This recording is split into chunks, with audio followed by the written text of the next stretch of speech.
Mga bok, meron tayo ngayon dito, MIUI 125. May kakaibang tunog sa panggilid, mga bok. Pinaginalaan pa nga namin ng customer, makina. Parinig ko sa inyo, mga bok.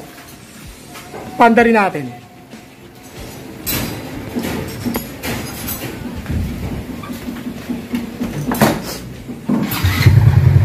Yan, mga bok. Yan, narinig nyo?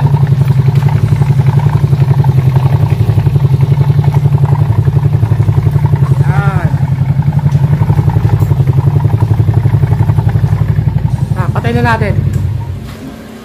So ito yung customer si sir, galing na to sa akin isang araw, chinek na namin yan.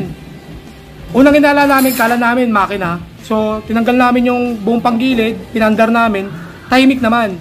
Tapos chinek ko naman yung pulley niya, wala namang alog yung bushing tsaka yung pulley. Sabi ko, tinignan namin dito sa bandang side ng belt tsaka clutch lining. Pag check ko naman ng lining niya, goods naman, belt naman niya, goods. Pero pagbukas namin ng torque drive, mga bok, ang laki na nung play, ang laki ng clearance, ang laki ng alog. So sa kwento ni customer, dun daw sa pinagpapalinisan niya, minsan daw hindi daw binabaklas yung torque drive. Kaya pag check ko kasi, mga bok, tuyo na sa grasa, wala nang grasa. Kaya nangyari, nagkainan sa bakal na yung female tsaka male torque drive. Kaya ngayon, sabi ko kay sir, order muna kami ng pyesa bago siya bumalik para ikakabit na lang. Ito yung mga pyesang ikakabit namin, mga bok. Isang set na yan, torque drive set. Male, ito yung male torque drive, female torque drive, secondary spring seat, mga bearing, inner outer. Tapos yung mga pin guide, collar ng pin guide, o-ring, tsaka oil seal. Yan, mga bok, isang set yan, mga bok. Yan o. Puro original Yamaha yan, mga bok, pang MIUI 125. Yan. So ngayon babaklasin ko itong mga bok para makita natin yung nangyari sa loob. Makita nyo rin, mga bok, kung bakit kami nag-decide na magpalit ng torque drive na buo, na original, isang set na, para wala na rin problema. Kasi kada gagamitin ni sir, ang ingay nga daw sa kalsada, minsan sa stoplight pinagtitingin ng araw siya na makasabay niya. Kasi the more na ginagamit, lalong umiingay. Baklasin ko muna, mga bok, para makita natin. Meanwhile, yan, mga bok, napatanggal ko na lahat ng panggilid, mga bok. Yan, ito yung torque drive niya.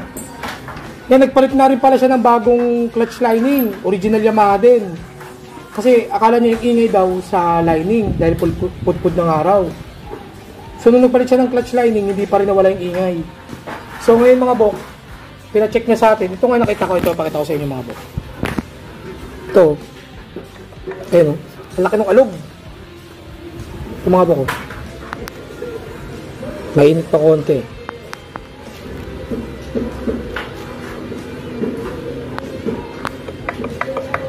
Yan.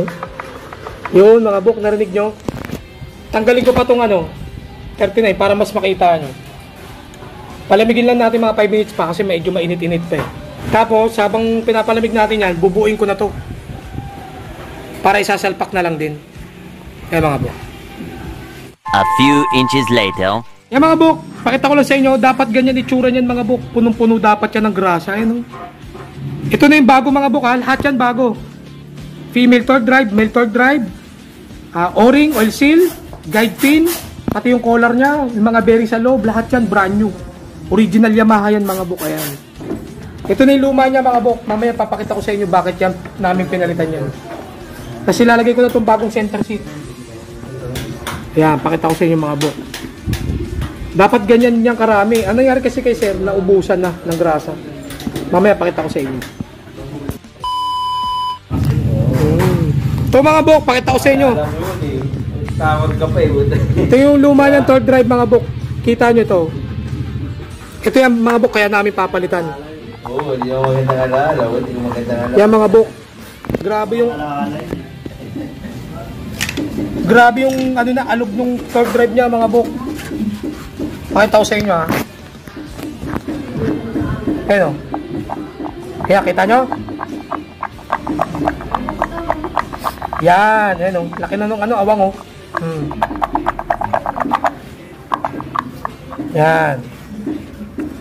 Kaya namin siya papalitan, mga bok. Ang alog niya na, ang ingay niya. Kasi nga, nagkainan na to, bakal sa bakal na.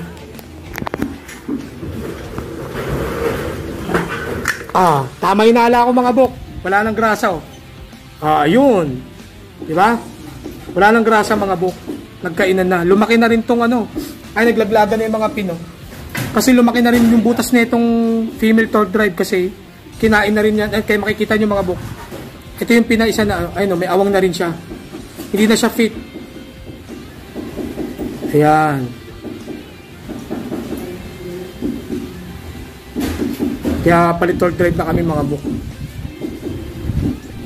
Laki na ng alog. Nagkainan na. Ito na yung brand new mga buk. Walang kalog-alog kahit konti. Ilang taon na itong motor? Kasama doon sa unang may-ari.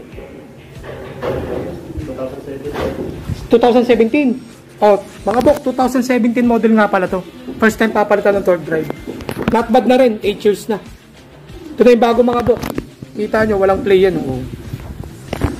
Okay, no? Fit na fit. Walang alog kahit konti. Walang ingay. Fit na fit. Pinatesting ko nga sa may-ari. Talagang nagulat siya. Firm na firm siya mga buk. Walang alog kahit konti. Kabit muna namin mga buk para makita natin kung mag-iingay pa siya o hindi na. Kabit na natin. Okay? The next day. Yan mga bok, nabalik ko na lahat mga bok. Ito na yung pinalitan natin. Torque drive assembly. Yan, and nandiyan na yung bagong torque drive. Nakabit ko na. Panda rin natin. Check natin. Yan mga bok, wala nang ingay. Air filter na lang yung ano. Ay yung airbox na lang yung naririnig yung mga bok. Wala nang maingay kanina. Yan. Okay na mga bok. Yan mga bok, nakabit ko na. Panda rin natin, last testing. Bago umalis si sir. Yan bok, wala na. Wala nang ingay kanina mga bok. Yan. Wala na. Yan mga bok, all goods na. Ito yung dahilan ba't nag-iingay mga bok. Yan. Lesson learned sa atin yan mga bok. Ugalayin natin pag magpapa-CVT, ano natin, grasahan natin yung ano. Make sure natin may grasa yung torque drive. Lahat ng dapat grasahan kasi pag hindi nagrasahan, pwedeng masira yung mga parts natin. Magkakainan sila bakal sa bakal. Kaya ingat-ingat lagi mga bok, okay?